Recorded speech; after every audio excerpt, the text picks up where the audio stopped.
Hi there, Rick here. My truck broke down. It's at the repair shop right now. So I'm just making a YouTube video on how to get around the city.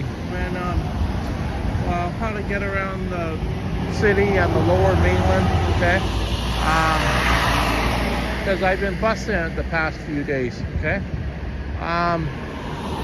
So right now I'm at a bus stop and okay, you see this sign right here, okay? Gives you a number right there, okay?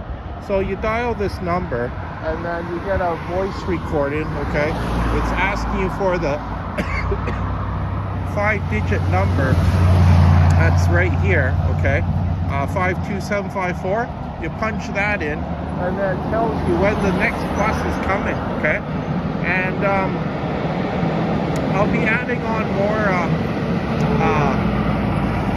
little short videos on how to get around the city using the transit system, because I probably haven't used it in well, maybe 6 years, and you know, it's kind of interesting, and you know, just finding out how you can get around the city.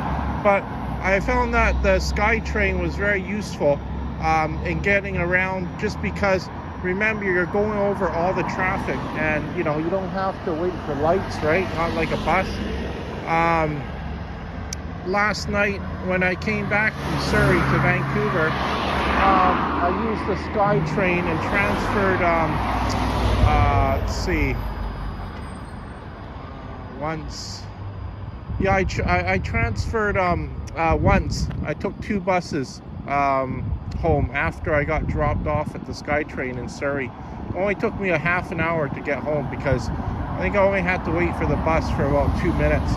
So I was quite lucky there. And yeah, from Surrey I got home in 2 minutes. So that was pretty interesting.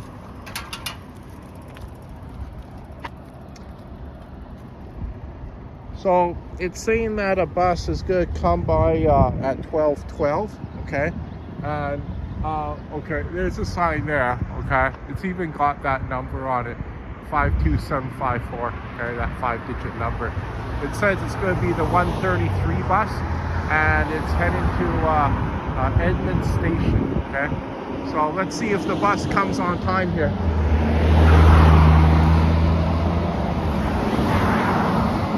When you're trying to reach the SkyTrain in the city that you live in, okay, if you ask the bus driver, hey, I'm trying to get to a SkyTrain, can I get a lift to the SkyTrain? They'll let you ride the bus for free, okay?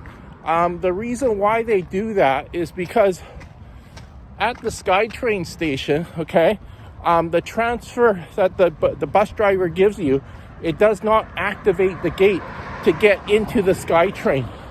So they know this, okay? So they'll likely let you ride the bus for free to the SkyTrain, because they know that you're trying to travel to 2 zones. And well, like, you can purchase a ticket at the SkyTrain station. So I'm traveling on, well, Easter Monday, a holiday, okay? When I got to the next zone over, okay, I tried to tap my card, okay? This is the card that they give you. I'll show you. That's what the card looks like, okay? And when you tap it on the gates, okay, when I got to the SkyTrain station, it wouldn't open up, okay, because I was in another zone now, okay? And I went back to the machine, okay? I didn't know this, okay, but you know, you can upgrade your card. So what you do is you put the card on the card reader, okay, and then it asks for another $1.40. I put it in there, it upgraded my ticket, okay? Then after that, the gate would open and I could leave the SkyTrain station, okay? I'll make another video on how you do that, okay? So right now I'm walking over the overpass, okay, of the freeway. So I'll just show it to you.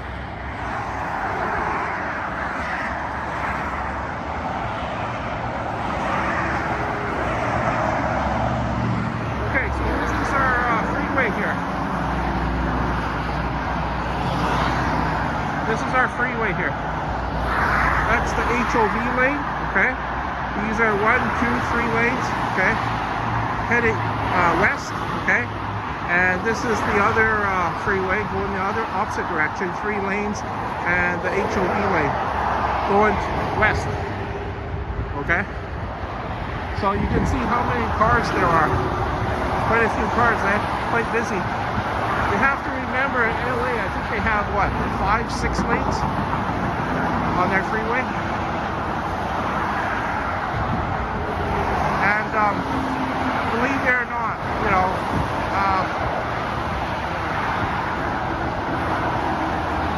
4 lanes is not enough for the city, because it seems like every year we got more cars on the road, right? Pretty noisy, eh?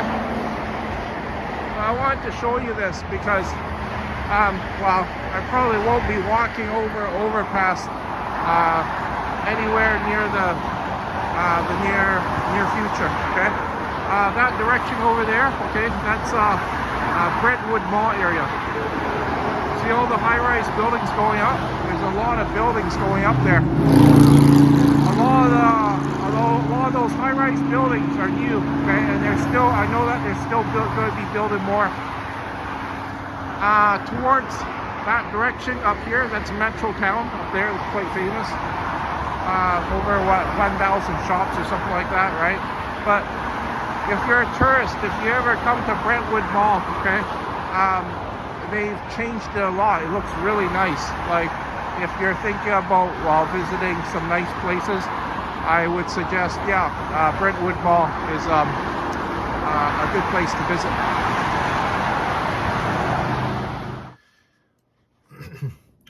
So this is the site that you go to to find out the transit fares and know more about you know, the different passes that you can buy. Okay, it's called okay, transit fares, and then TransLink. Okay, so even if you just type in the search box transit fares TransLink, okay, this page will come up. Okay, and well, I believe I clicked on this one here, pricing and fare zones. Okay, so if you click on that,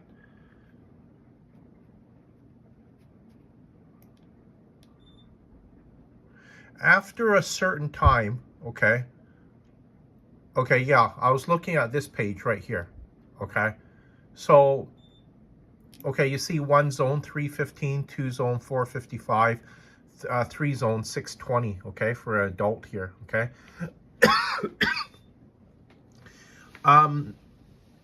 When I was traveling on Easter Monday, and when I got to another zone, okay, like a 2 zone, okay, when I tried to leave the gate, I swiped my pass by the sensor right there, but it wouldn't open. Okay, and then it gave me the option of I had to go back to the place where I bought it, and then it gave me the option to upgrade my my pass card. Okay, so I had to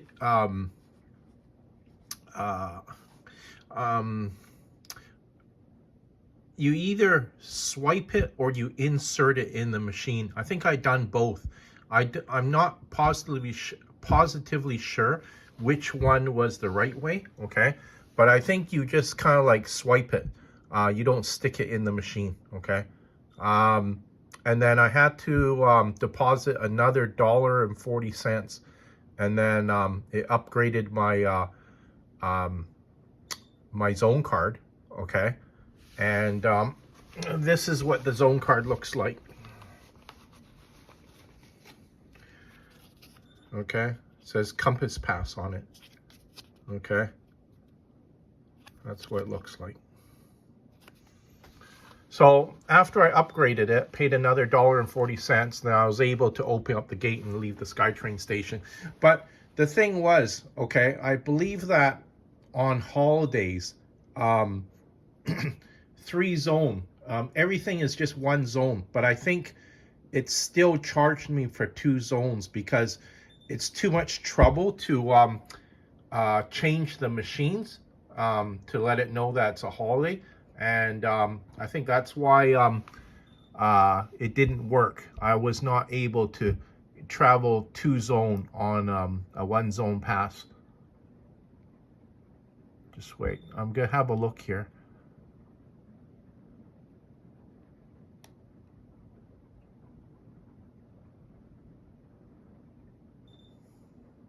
So I see that our card readers accept Interac, Debit, American Express, MasterCard, and Visa.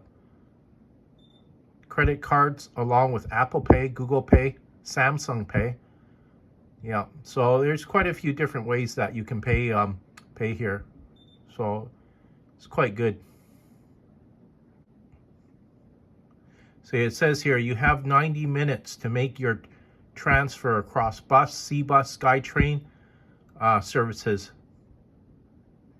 120 minutes on West Coast Express services. Yeah, and you use the same card when transferring between buses, SkyTrain, C-Bus, and West Coast Express to avoid getting multiple charges. See, it says here in their notes right here on their webpage, okay, under fare zones. All journeys across the system starting after 6:30 p.m. weekdays and all travel on weekends, Saturday, Sunday, and holidays are 1-zone fare. Yeah, so I was right, okay? It's right there, okay? All journeys across the system started after 6:30 p.m., okay? Or just 1 zone, okay? You have to remember, I was traveling on Easter Monday, but still, even though I paid 1-zone fare, okay, I had to upgrade my my Compass card, okay, by $1.40 because it didn't let me open the gate. So these, when I think of it, okay, like you have to remember to change these, what is it? The information, okay, that's in the machines, okay, to let it know that, well, it's a holiday, right? That's a lot of work. You have to reprogram different things. Now, I think TransLink, you know, they just are not willing to do that, okay? So that's why I had to pay an extra $1.40 to upgrade my Compass card.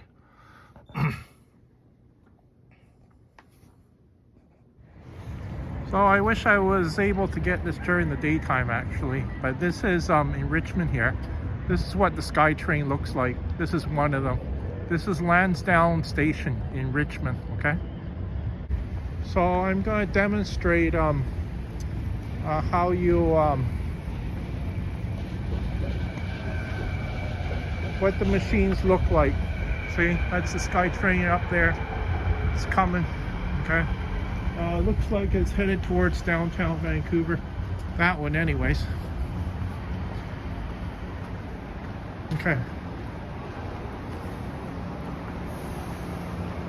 So these what the pay booths look like, okay? Remember, you can stick Canadian dollars in here, okay? I know that it takes about 6 different types of payments. So I see here, okay, it takes Visa, MasterCard, American Express, and Interac, okay? So you can pay quite a few different ways, okay? You can also go to their website and find out more ways that you can pay. So it's a touch screen right here, okay? And when I upgraded my card, okay, I had to I had to put my tap my Compass card right here, and then it read it. Okay, see, it says card expired. Okay, because this was from a few days ago. And okay, well, you can see that it takes $5 bills, 10 and 20. Okay, the coins go inside here. And okay, these are all the different routes right here that you can go to. Okay, just have to read it. It's pretty simple. Okay, and also on the SkyTrain itself, it has this map too, so you can also look at it that way. Okay. What else? Oh, the change in your ticket comes in the slot down there. Okay. And yeah, it gives you coins as well. Okay.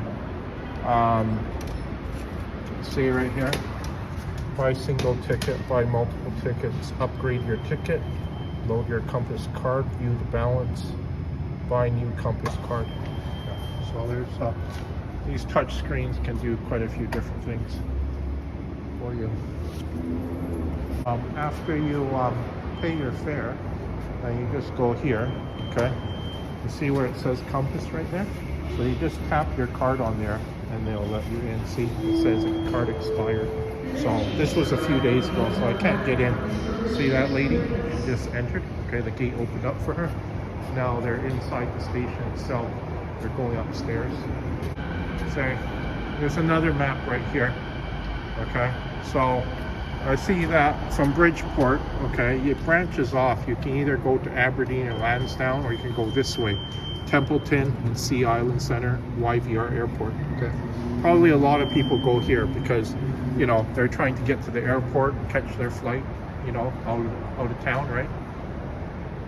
From the waterfront, okay, you can get onto the Expo line. You get onto Hastings Street or the C bus to get over to North Vancouver, or get onto the West Coast Express. Okay. And you know, when you get off at different stops, okay, usually the buses run perpendicular to the SkyTrain stops, so you know you can travel, you know, in the opposite direction of the SkyTrain, right? So, you know, it's quite convenient. Like, I mean, a lot of this was built after, you know, housing went up, right? You know, people are complaining about, you know, oh, our transit system in our city is so bad, you know. But, you know, they've really made improvements. And, you know, this wasn't cheap, okay? Like, I mean, I know for the longest time they didn't even have these gates right here. And, well, it was just kind of like an honor system. Like, I mean, you know, they tried to, you know, hope that people, you know, paid their fare, right? But I think there was a lot of people not paying and then just using the SkyTrain. So they finally got these gates in, right? And you have to remember, they put these throughout the entire city and they probably cost millions of dollars. So yeah, it probably cost a lot of money. You see how well built the SkyTrain is? Like, look at the size of this concrete under here, right? You know, that's a huge pillar of concrete. That's a lot of concrete. And you see the support, right? I bet you in some other places like China, okay, you know, they don't have these big pillars of concrete supporting their SkyTrain. I wouldn't be surprised if it's only about half the amount of concrete what we use here in, you know, in the city, in the lower mainland here of Vancouver, right? But, you know, it's good, right? You know, you're building a very good SkyTrain system that's going to last, you know, hundreds of years, right? I know that concrete has a life, but you know, it just looks very well built, right?